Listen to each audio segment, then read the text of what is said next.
Podcast de l'article de Aziz Bousseta publié sur lodigi.ma.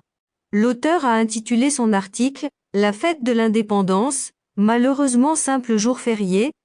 Il commence son article ainsi.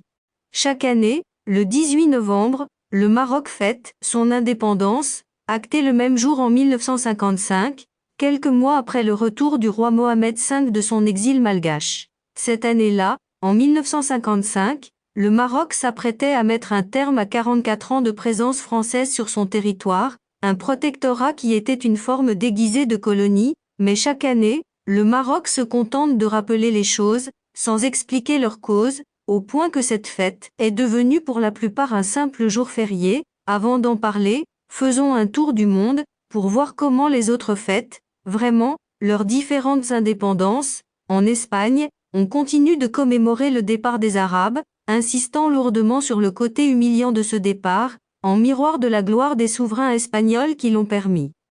L'auteur poursuit son article ainsi. Aux États-Unis, le 4 juillet, l'Independence Day est une suite de défilés grandioses, a fait l'objet de tant de films à grand budget, et autres autosatisfactions répétées à l'infini. En France, et bien que n'y ayant pas été pour grand-chose, le pays fête bruyamment la libération de son territoire, le D-Day, le fameux discours de De Gaulle sur Paris libéré, bien que par d'autres, les Algériens en font des tonnes, de leur 5 juillet et de leurs millions de martyrs, chiffre extensible selon les présidents, et au Maroc? Eh bien au Maroc, le 18 novembre est, un jour férié, ignoré de tous, quand il survient en vieux camp. Et pourtant, ce jour-là, le 18 novembre 1955, n'est que le troisième des 3 journées de très grande intensité, le roi Mohamed V étant retourné au pays le 16 novembre après avoir été exilé par la France en Corse, puis à Madagascar, depuis 1953. Le 18 novembre commémore donc 3 jours de gloire, ceux où les Marocains, tous les Marocains, ont scellé la fin du régime de tutelle et du protectorat et l'avènement de la liberté et de l'indépendance, comme le disait le roi ce fameux 18 novembre 1955. Le 18 novembre, c'est surtout la prise de conscience de ce peuple de sa propre existence, qui lui a permis de conquérir sa liberté. Le 18 novembre est la consécration d'une lutte, qui a impliqué tous les Marocains, pour la première fois véritablement unis.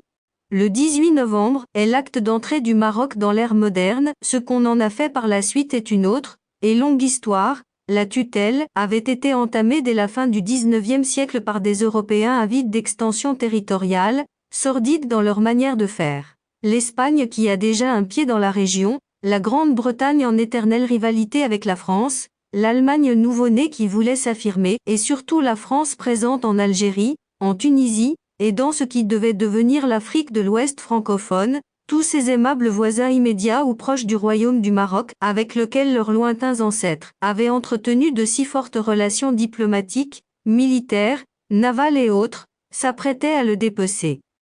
L'auteur précise sa pensée ainsi. Cela avait commencé par un très fort endettement, puis par une occupation territoriale progressive, puis par une segmentation sociale raffinée, les protections, et cela avait été achevé au profit de la France en 3 grandes étapes. L'emprunt de 1904 qui scellait le sort financier du Maroc au profit de la France, puis la conférence d'Algésiras en 1906 qui affectait le Maroc à la même France, et, enfin, en 1912, l'occupation militaire, territoriale française de l'ensemble du territoire marocain, sauf le nord rifin, la zone internationale de Tanger et les sud et sahariens. La France pouvait entamer, enfin, ce qu'elle proclamait comme sa mission civilisatrice.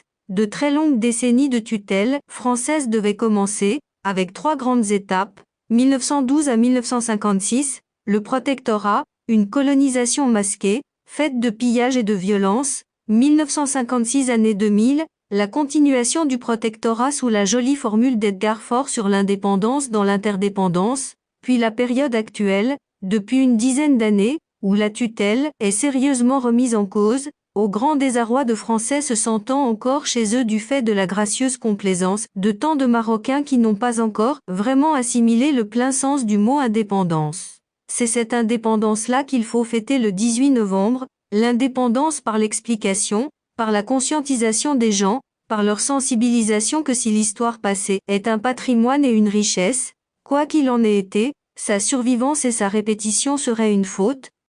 L'auteur conclut son article ainsi.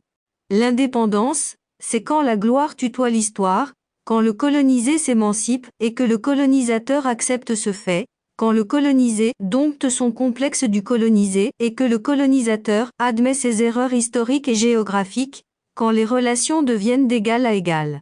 C'est cette page de la colonisation, appelée protectorat, qu'il faut lire et expliquer ce jour du 18 novembre, avant de la définitivement tourner.